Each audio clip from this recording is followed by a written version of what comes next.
Assalamualaikum warahmatullahi wabarakatuh. Bertemu lagi di channel kesayangan kita, Ekobis C 2018.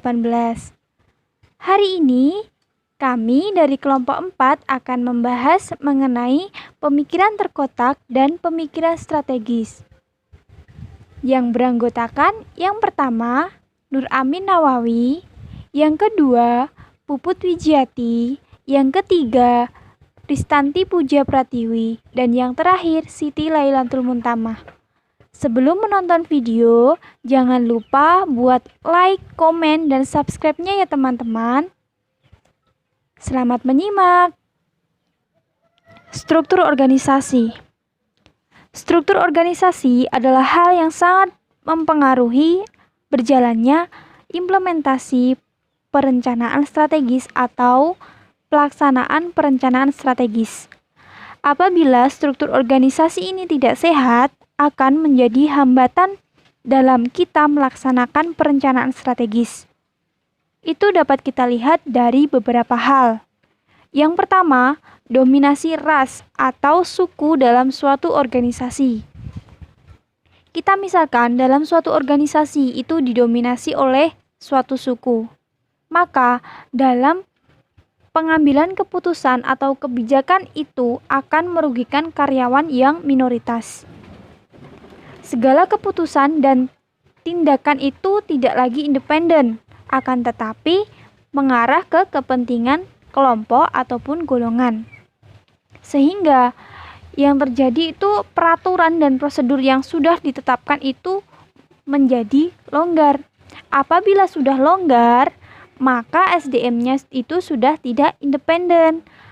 Jika sudah tidak independen, akan besar kemungkinannya terjadi kolusi dan nepotisme. Yang kedua adalah terdapat sistem famili dalam suatu perusahaan. Jadi, dalam suatu perusahaan itu ada beberapa orang yang memiliki garis keluarga, misalnya suami, istri, dan keponakan. Yang ketiga adalah perputaran karyawan yang sangat sering, dan ini akan mengakibatkan terbengkalainya pekerjaan yang fungsional. Dan selanjutnya akan mempengaruhi pekerjaan yang lain, misal seperti analisis dan pengambilan keputusan. Perputaran karyawan ini biasanya terjadi dikarenakan yang pertama, adanya perlawanan khusus dari beberapa karyawan lama. Misalnya, ia meminta kenaikan gaji atau meminta kenaikan pangkat. Yang kedua, tidak terpenuhinya standar SDM yang telah direkrut dan di-training selama 3 bulan. Jadi, dalam 3 bulan training itu, perusahaan tidak menemukan karyawan atau orang yang memenuhi standar. Yang ketiga adalah manajemen yang tidak baik. Manajemen yang tidak baik ini bisa menyebabkan karyawan baru yang cerdas mengambil langkah yang bijak, yaitu untuk tidak mempertahankan pekerjaan karena prinsip waktu adalah pegangan utamanya. Selanjutnya adalah keamanan dan kenyamanan. Kita ambil contoh penyalahgunaan password dalam mengubah akses dokumen online. Suatu pekerjaan yang menggunakan perangkat sistem informasi dengan komputer, maka password ini bisa digunakan untuk menjaga keamanan dokumen dari orang yang tidak memiliki akses di dalamnya. Yang kelima adalah overtime atau lembur yang tidak seharusnya. Kita misalkan dalam suatu perusahaan itu perusahaan menargetkan 500 sepatu dalam seharinya, akan tetapi karyawan hanya dapat mengerjakan 400 sepatu saja. Jadi, karyawan mengambil waktu lembur untuk menyelesaikan 100 sepatu lainnya. Hal tersebut menunjukkan indikator permasalahan, yaitu yang pertama, penundaan waktu pengerjaan demi mengejar fee overtime atau upah lembur. Nah, ini mengakibatkan perusahaan tidak dapat mencapai efisiensinya. Yang kedua adalah terjadi ketidaktepatan waktu deadline yang harus dipenuhi karyawan dalam menyelesaikan suatu pekerjaan. Nah, ini bisa terjadi kenapa? Karena ketidakmampuan SDM. Yang kedua, kurang tepatnya metode atau cara yang digunakan. Yang ketiga, kurangnya tersedianya fasilitas. Dan yang keempat, urutan pekerjaan yang berbelit-belit. Yang keenam adalah ketidakterbukaan keuangan dan pelaporan-pelaporan yang penting. Ini dapat menyebabkan banyak kesalahpahaman dan menurunkan loyalitas kerja.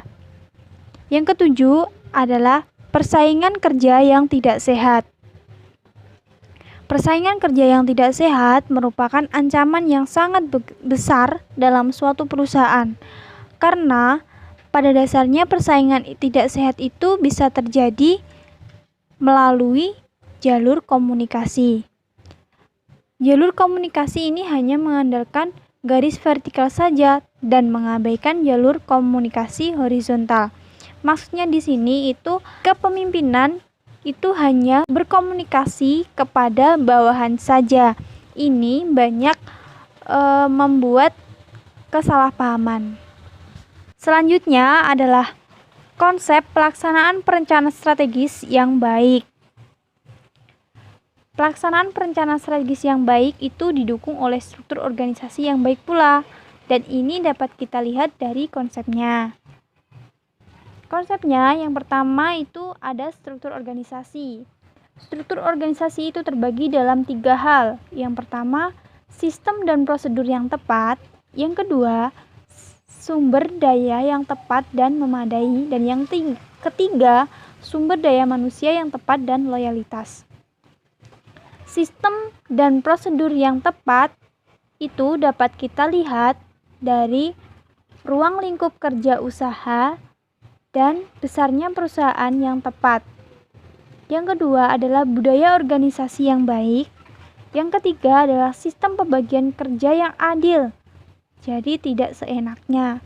Yang keempat, itu role independen yang senantiasa dipertahankan. Jadi kepercayaannya itu dipertahankan. Ini bisa dibentuk dari budaya dan iklim kerja. Yang kedua, sumber daya yang tepat dan memadai. Sumber daya yang tepat dan memadai ini bisa dilihat dari kebijakan investasi yang tepat, kebijakan pembelanjaan atau penggunaan sumber dana yang tepat, kebijakan pencarian sumber dana yang tepat. Nah, ini bisa dibentuk melalui modal, ide, dan faktor produksi serta informasi dan lain-lainnya. Selanjutnya adalah sumber daya manusia yang tepat dan loyalitas. Sumber daya yang tepat dan loyalitas ini bisa dibentuk melalui perekrutan SDM yang benar, sistem reward atau kompensasi kepada karyawan yang memiliki prestasi yang baik, terus budaya organisasi yang baik, dan sistem penilaian kinerja yang baik. Nah, ini dibentuk oleh leader dan bawahan. Selanjutnya, budaya organisasi. Perlu kita ketahui bahwa manusia sangat kompleks dan sakral terhadap komunikasi, bahwa cara pandang kita selama ini memiliki atas hasil sistem pendidikan yang terkotak-kotak, terbaru, spesial, dan simplistik. Dalam organisasi, mendirikan organisasi itu perlu kualitas pemimpin yang baik, sehingga dapat mengembangkan sebuah organisasi yang sehat. Pemimpin itu mampu sebagai koordinator dan integrator sebagai komponen yang organisasi itu dapat bisa bergerak sebagai sebuah totalitas, tidak memberikan cara berpikir bertindak yang terkotak-kotak. Perlu kita ketahui juga bahwa menghindari berpikir terkotak dengan tidak mempersalahkan ataupun membandingkan latar belakang yang membedakan asal-usul, suku, agama, ataupun antar golongan. Dengan memiliki wawasan yang luas, itu sangat penting agar individu diharapkan tidak lagi berpikir secara terkotak-kotak. Perlu kita ketahui juga bahwa budaya organisasi yaitu perilaku sumber daya manusia yang ada di dalam perusahaan dalam beraktivitas kerja, merespon atau bereaksi serta bertindak. Contoh budaya organisasi. Penampakan fisik kultur budaya perusahaan yaitu yang mencerminkan budaya organisasi dari perusahaan dapat dilihat seperti kita memasuki Indomaret.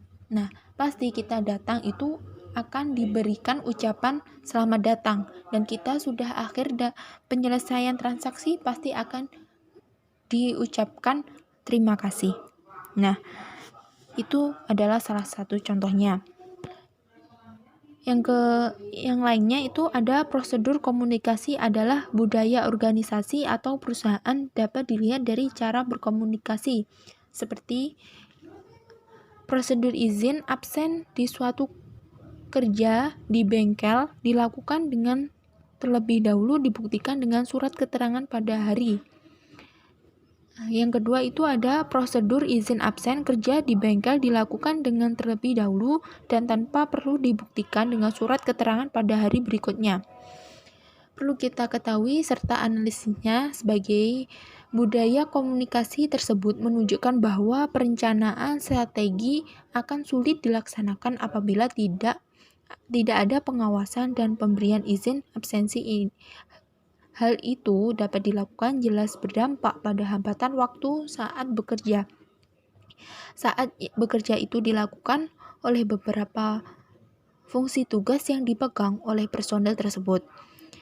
Tertundanya pekerjaan akan memberikan akibat atau dampak yang dihitung dengan rupiah. Dengan contoh dapat dijelaskan bahwa ketika ada pelanggan yang datang dan salah satu pekerja itu tidak masuk dan itu salah satu pekerja itu memiliki keahliannya dan dia sering absen tanpa ada alasan yang jelas, maka akan terlibat kerugian yang akan diderita oleh bengkel tersebut. Ketika keahliannya dan tenaga sangat dibutuhkan pada waktu pekerjaan itu banyak, perbaikan montir yang tidak bisa dikerjakan oleh montir lainnya.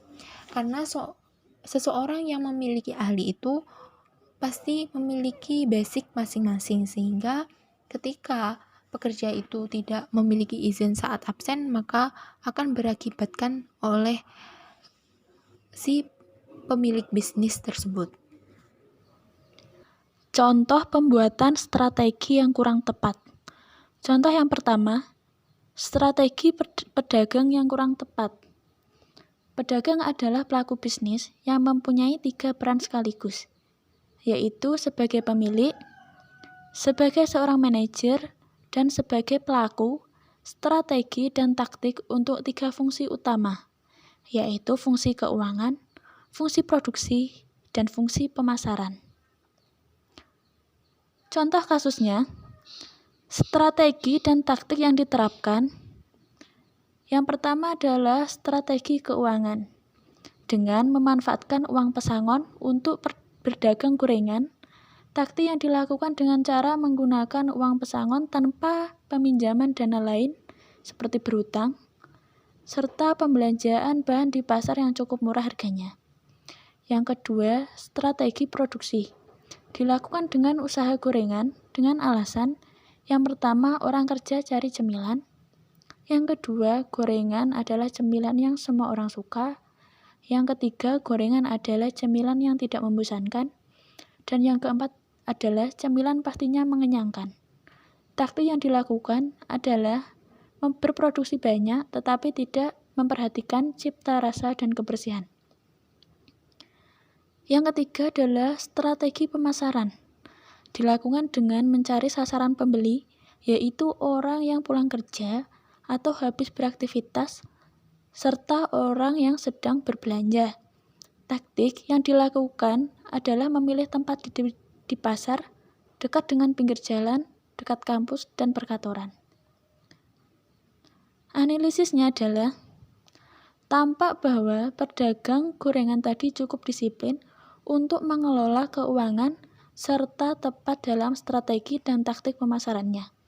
akan tetapi kurang tepat dalam strategi produksinya, karena atribut yang menempel pada produksi kurang dapat dipenuhi, yaitu kebersihan dan kesehatan makanan, yang merupakan faktor utama untuk mempengaruhi keputusan beli para customer, hingga akibatnya persediaan barang dagangan dapat menumpuk. Contoh yang kedua adalah strategi tukang ojek yang kurang tepat. Tukang ojek adalah pelaku bisnis yang mempunyai 3 peran sekaligus, yaitu sebagai pemilik, sebagai seorang manajer, dan sebagai pelaku strategi dan taktik untuk 3 fungsi utama, yaitu fungsi keuangan, fungsi produksi, dan fungsi pemasaran. Strategi dan taktik yang diterapkan. Yang pertama, strategi keuangan dengan cara mengkredit motor dengan jaminan motor itu sendiri, dengan menahan surat bukti kepemilikan motor. Taktik yang dilakukan adalah menggunakan fasilitas kredit tanpa uang muka untuk membeli motor tipe mesin 2 tak yang hemat bahan bakar. Yang kedua adalah strategi produksi. Dilakukan dengan usaha antar dengan menggunakan motor untuk sampai pada lokasi atau tujuan yang tidak dilalui oleh kendaraan umum. Taktik yang dilakukan untuk memulai operasional adalah pada saat jam-jam orang berangkat dan pulang beraktivitas atau bekerja. Yang ketiga, strategi pemasaran. Dilakukan dengan usaha jasa angkutan menggunakan motor dengan sasaran penghuni perumahan yang jauh dari kendaraan umum. Taktik yang dilakukan adalah mulai operasional saat jam-jam orang berangkat atau pulang beraktivitas. Analisisnya, tampak bahwa usaha jasa tukang ojek tadi cukup berisiko ketika dalam pengelolaan keuangan menggunakan modal kredit untuk membeli motor dengan jaminan. Meskipun pada taktiknya, ia mengambil kredit tanpa membayar uang muka, tetapi beban bunga cukup besar justru semakin memberatkan keuangan. Sementara, strategi dan taktik pemasarannya cukup baik. Akan tetapi, kurang tepat dalam strategi produksinya, karena atribut yang menempel pada produksi jasanya sebagai tukang ojek kurang dapat dipenuhi, yaitu tingkat kebutuhan customer, yang merupakan faktor utama yang mempengaruhi keputusan para customer menggunakan jasa ojeknya. Contoh-contoh pembuatan strategi yang tepat. Contoh berpikir strategis tukang sampah pasar. Strategi pasar tradisional agar banyak dikunjungi oleh para calon pembeli adalah memenuhi syarat-syarat sebagai berikut. Yang pertama, bersih, nyaman, dan aman. Yang kedua, harga terjangkau dibandingkan harga bandrol swalayan. Yang ketiga, kelengkapan barang sebanding dengan swalayan. Dan yang keempat, tempat strategis dan kemudahan transportasi. Beberapa tujuan tadi dapat diwujudkan jika masing-masing bagian memegang peran yang berfungsi secara sinkron antara satu sama lain. Metode atau cara yang dapat kita amati sebagai berikut. Bagian penjualan dalam hal ini adalah pedagang harus mampu menciptakan daya tarik bagi pembeli dengan cara 1. Melengkapi dagangan yang dibutuhkan oleh pembeli dan harga terjangkau. Yang kedua, tempat strategis dan tertata rapi. Yang ketiga, peduli akan kebersihan meskipun sudah menjadi tanggung jawab bagian kebersihan. Yang kedua, bagian kebersihan. Sebagai pusat pelayanan jasa kebersihan, harus mampu menciptakan pasar yang nyaman dan bersih, dengan cara mengoptimalisasikan usaha-usaha dalam menjaga kebersihan, tanpa membuat perhitungan atas setiap pekerjaan yang sudah dilakukan. Yang ketiga, bagian keuangan. Sebagai pusat pembiayaan pasar, seharusnya menyediakan prasarana pembiayaan yang memadai, sehingga pekerjaan kebersihan tidak terhambat oleh keterbatasan fasilitas. Contoh berpikir strategis produksi barang. Langkah strategis yang diambil pada bagian khusus ini adalah sebagai berikut. Yang pertama, bagian pemasaran akan meningkatkan kegiatan marketing dengan menerima purchasing order atau PO sesuai dengan kemampuan produksi, sehingga bagian pemasaran akan bertanya terlebih dahulu. Kemampuan bagian produksi secara optimal, efektif, dan efisien dalam memenuhi kualitas pesanan yang berkualitas. Selain itu, bagian pemasaran akan menyediakan harga dengan terlebih dahulu menanyakan kebijakan bagian keuangan. Bagian keuangan akan menyiapkan anggaran biaya produksi dengan terlebih dahulu menanyakan kebijakan bagian produksi berkaitan dengan pengadaan sumber daya, perlu atau tidaknya, keputusan menambah tenaga kerja dan peralatan mesin yang tentunya lebih pasti diketahui oleh bagian produksi daripada keuangan. Bagian produksi akan melakukan produksi sesuai dengan pesanan yang dilaksanakan. Bagian produksi akan melakukan produksi sesuai pesanan yang dilakukan atas dasar optimalisasi penggunaan sumber daya yang sudah ada dan melakukan penambahan kapasitas tenaga kerja atau mesin bila mana diperlukan dengan mempertimbangkan kemampuan bagian keuangan dalam pembiayaan investasi. Yang selanjutnya, contoh berpikir strategis pedagang jemuran. Pedagang jemuran ialah seorang owner atau pemilik modal, mempunyai visi dan misi serta tujuan. Selain itu, dia sebagai seorang manajer yang harus mengelola sumber daya dan dirinya sebagai SDM untuk mencapai tujuan. Karena ia seorang manajer, maka dia harus melakukan strategi dan taktik untuk menenangkan persaingan dengan toko-toko besar yang menjual barang yang sama. Seperti diketahui produk jemuran dari hasil analisis SWOT. Yang pertama, sangat sedikit pangsa pasaran, karena barang tersebut sudah banyak yang memiliki dan jarang sekali customer mencari barang tersebut. Yang kedua, selain itu ada barang pengganti jemuran atau barang substitusi, seperti tambang dan untuk menjemur. Yang ketiga, kemudian barang tersebut bukan barang yang sangat dibutuhkan atau barang sekunder.